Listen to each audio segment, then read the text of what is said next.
Problem is a student measures time period of 100 oscillations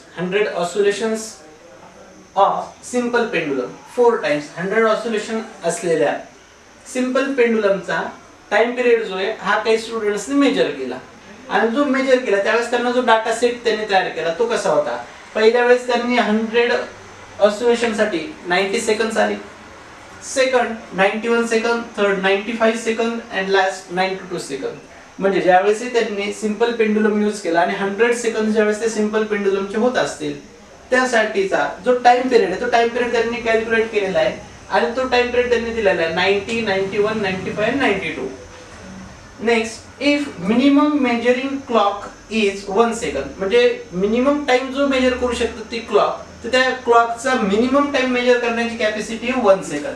म्हणजे थोडक्यात हा आपला लिस्ट काउंट असं तुम्ही कन्सिडर करू शकता की 1 सेकंड पेक्षा खाली जर टाइम असेल तर तो टाइम ती क्लॉक मेजर करू शकत नाही. Then reported mean time should be, मग अशा वेळेस जो मीन टाइम आपल्याला रिपोर्ट करायचा तो टाइम किती असला पाहिजे. तुम्हाला पण ह्या केस मध्ये 4 ऑप्शन्स प्रोव्हाइड केले आणि सगळ्या ऑप्शन्स मध्ये 92 आहे. म्हणजे ह्या ठिकाणी जी मीन व्हॅल्यू आहे ही मीन व्हॅल्यू 92 येत आहे. आता मीन व्हॅल्यू जर 92 आली असेल तर आपल्याला आता प्रत्येकामध्ये आता ह्याला नंबर ऑफ वेज जाता येतं. ह्याला जर मी एकदम शॉर्टकट करायचं असेल तर मला 4 ऑप्शन मध्ये 92 आलं म्हणजे ती मीन व्हॅल्यू आहे. त्या मीन व्हॅल्यू वरनं मी डायरेक्टली आन्सर सॉल्व्ह करू शकतो, पण तुम्हाला आता अगोदर मी मीन व्हॅल्यू सुद्धा कॅल्क्युलेट करून देतो. मग आपल्याला टी मीन काढायचं आहे. टी मीन काढण्यासाठी पहिलं रीडिंग जे आहे, पहिलं रीडिंग आहे 90, second 91, third 95 and last 92. Total 4 readings आहे. 4 रीडिंगचं तुम्हाला काय काढावं लागणार आहे, ऍव्हरेज. 4 रीडिंगचं जर ऍव्हरेज या ठिकाणी तुम्ही काउंट केलं तर ते ऍव्हरेज येतं तुमचं 92. आता हे आपलं आलं टी मीन 92 जे ते तुमचं मीन व्हॅल्यू आली. आता आपल्याला काढायचं ऍब्सोल्यूट एरर. ऍब्सोल्यूट एरर म्हणजे या ठिकाणी जी मीन व्हॅल्यू आली, मीन व्हॅल्यू आणि फर्स्ट रीडिंग मध्ये डिफरन्स कितीचा आहे. मीन व्हॅल्यू आणि फर्स्ट रीडिंग मधला डिफरन्स आला 2. मीन व्हॅल्यू आणि सेकंड रीडिंग मधला डिफरन्स किती आला तर तो आला आपला 1. थर्ड सोबत आला 3 आणि फोर्थ सोबत आला 0. टोटल किती रीडिंग्स होत्या ह्या सुद्धा होत्या 4. मग याच्यामध्ये आपण ह्याला डिवाइडेड बाय 4 करणार म्हणजे आपल्याला हा काय मिळाला, आपला हा मीन ऍब्सोल्यूट एरर आला. ही जी व्हॅल्यू असणार आहे ती असणार आहे मीन ऍब्सोल्यूट एरर. ही व्हॅल्यू असणार मीन ऍब्सोल्यूट एरर. ही व्हॅल्यू किती येते तर ही व्हॅल्यू कॅल्क्युलेट केल्यानंतर येईल 1.5. ह्या केस मध्ये ही व्हॅल्यू किती येणार आहे 1.5. म्हणजे ह्या ठिकाणी 1.5 जे हे डिस्टन्सचा एरर, ह्या टाइमचा एरर त्या ठिकाणी डेव्हलप होऊ शकतो. पण आपलं जे क्लॉक आहे हे क्लॉक 1 सेकंद, 2 सेकंद, 3 सेकंद मेजर करतं. हे 1.5 ला मेजर करत नाही.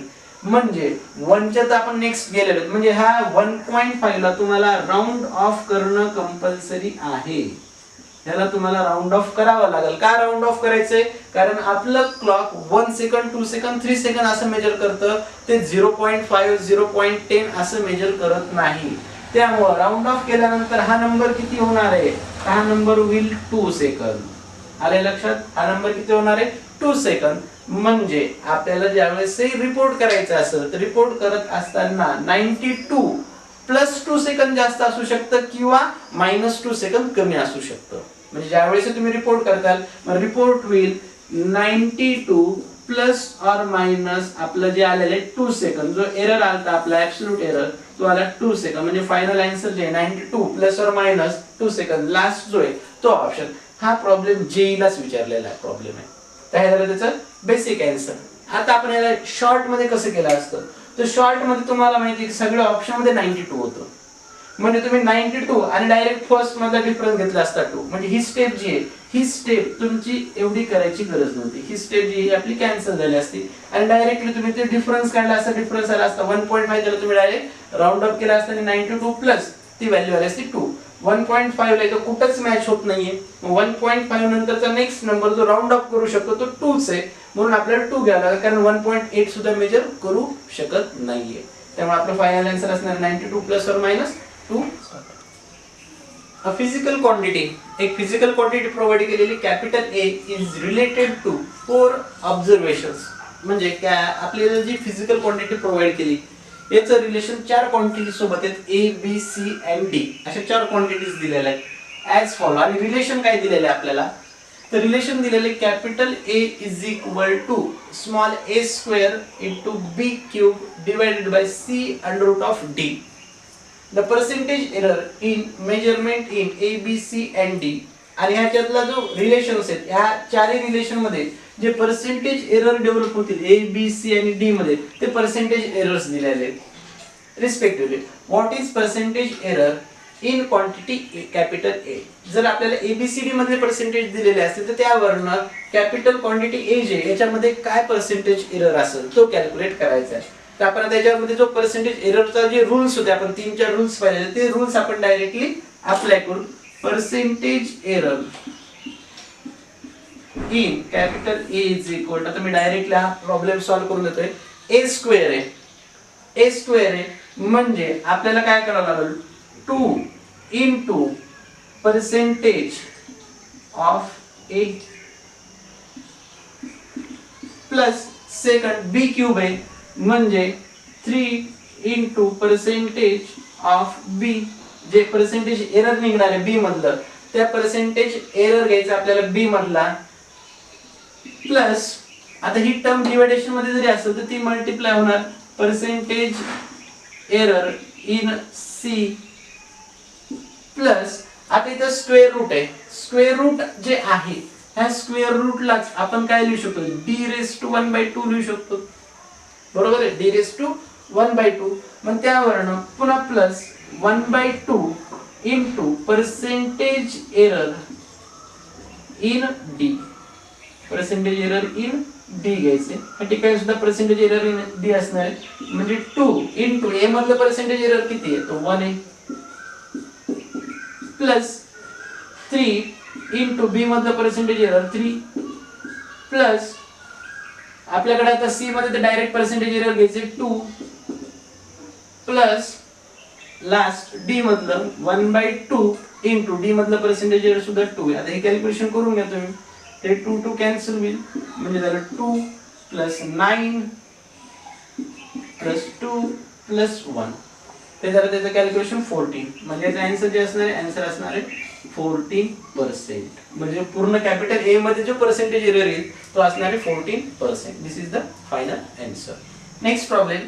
The force F, length L and time capital T are assumed to be fundamental units, then dimensional formula of the mass will be.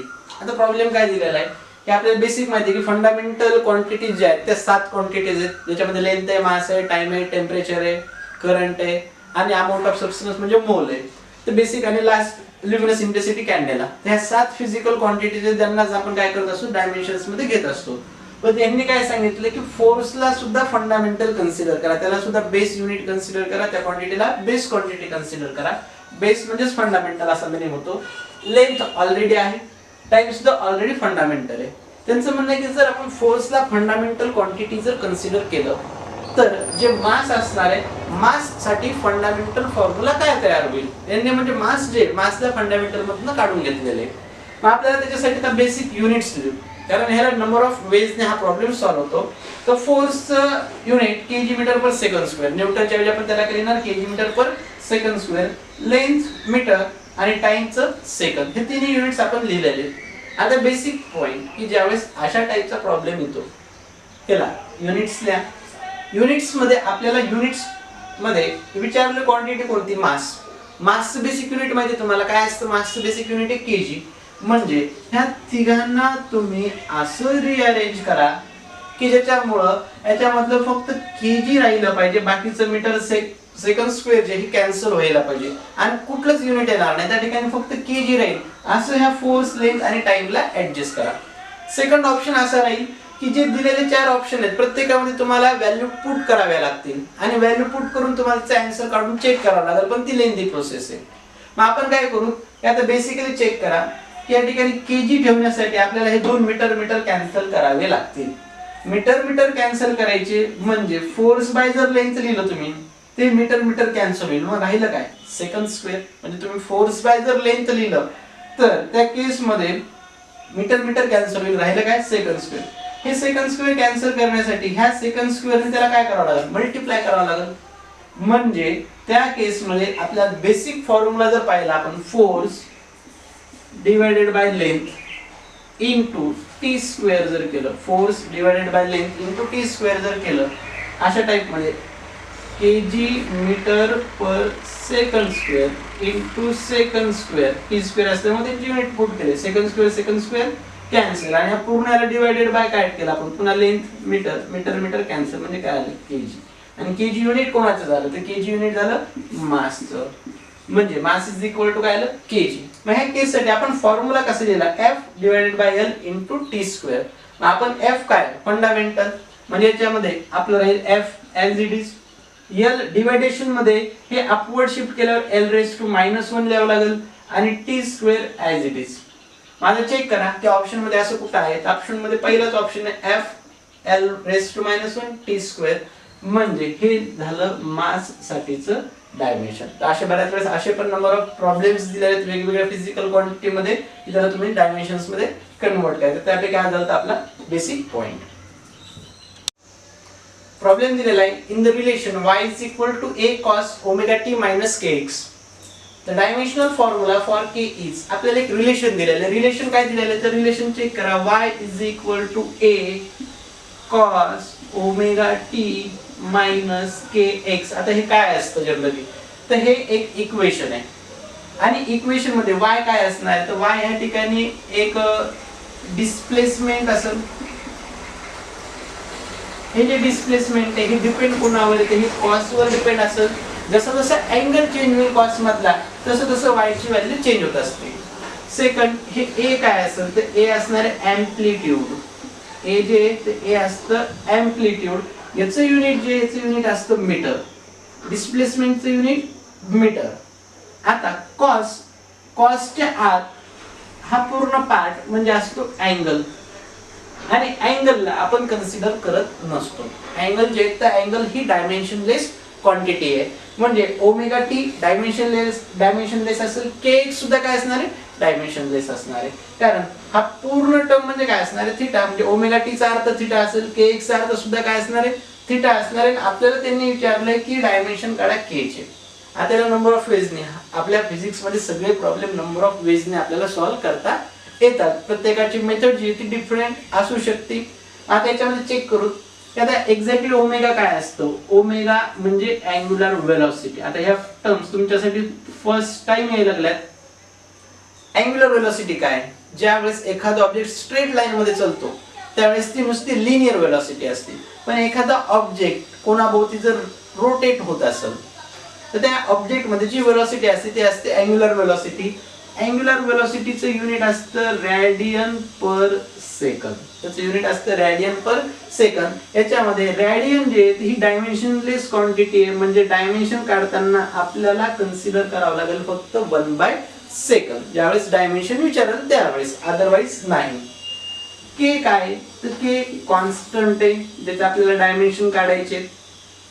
X पुन्हा डिस्प्लेसमेंट असेल या ठिकाणी, टी टाइम आहे. आता आपण सांगितलं की हा अँगल आणि अँगल काय असतो, डायमेन्शनलेस असतो. सेकंड पॉइंट की ओमेगा टी मधनं एक टर्म मायनस झाली, एक टर्म दुसऱ्या मधनं मायनस त्याच वेळेस करू शकतो ज्यावेळेस दोघांची युनिट काय असतील, सेम असतील. पण त्या कॉन्सेप्ट वर omega T is equal to काय असलं पाहिजे, के एक्स. कशामध्ये, बाय डायमेन्शनली. डायमेन्शनली दोन्ही सुद्धा काय असणार आहेत, इक्वल. मग आपल्याला डायमेन्शन के चे काढायचे, पण K is equal to omega T divided by X. Omega मध्ये रॅडियनला कन्सिडर करायचं नाही, त्यामुळं 1/सेकंद इनटू टाइमचं unit second divided by X unit metre, म्हणजे सेकंद कॅन्सल झाले तर 1/मीटर, म्हणजे के चं युनिट आलं 1/मीटर. मग डायमेन्शन काय येईल, l⁻⁻1. के चं डायमेन्शन काय येणार, l⁻⁻1. ऑप्शन मध्ये चेक करा की ज्या ठिकाणी l⁻⁻1 कुठे दिलेलं आहे, ते l⁻⁻1 सी ऑप्शन मध्ये. बाकीच्या दोन्ही टर्म्स 0, फक्त लेंथ प्रेझेंट आहे, म्हणजे ऑप्शन सी जो आहे, C is the correct option. तर अशा टाइपचे जर प्रॉब्लेम आले तुम्हाला की ज्यामध्ये कॉस साइन असेल तर काहीच घाबरायचं काम नाही. त्याच्या आतल्या जर टर्म्स आहेत तो अँगल असतो, आणि त्या फॉर्म मध्ये आपल्याला इक्वेशन काढायचं आहे. कारण अँगल असल्यावर ती क्वांटिटी कशी असणार आहे, डायमेन्शनलेस. म्हणजे kx जर डायमेन्शन विचारलं असतं, कंप्लीट टर्म kx, तर इट हॅज नो डायमेन्शन, त्याच्यात सगळ्या व्हॅल्यू किती झाल्या असत्या 0. तर त्यांनी आपल्याला पर्टिक्युलर के विचारलं तर ते आपल्याला काढावं लागेल.